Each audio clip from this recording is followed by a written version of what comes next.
Chapter 8, Introduction to Different Functional Areas Management.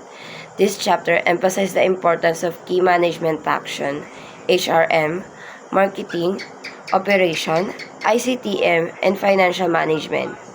In driving an organization's success, each function plays a crucial role in optimizing resource, customer satisfaction, and profitability. HRM focuses on employee development, marketing on customers' relationship, operation on efficiency, ICTM on technology integration, and financial management on sustainable growth.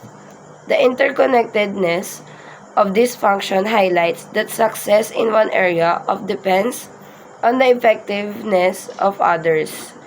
A balanced approach across a function is essential of achieving organizational goals and maintaining competitiveness.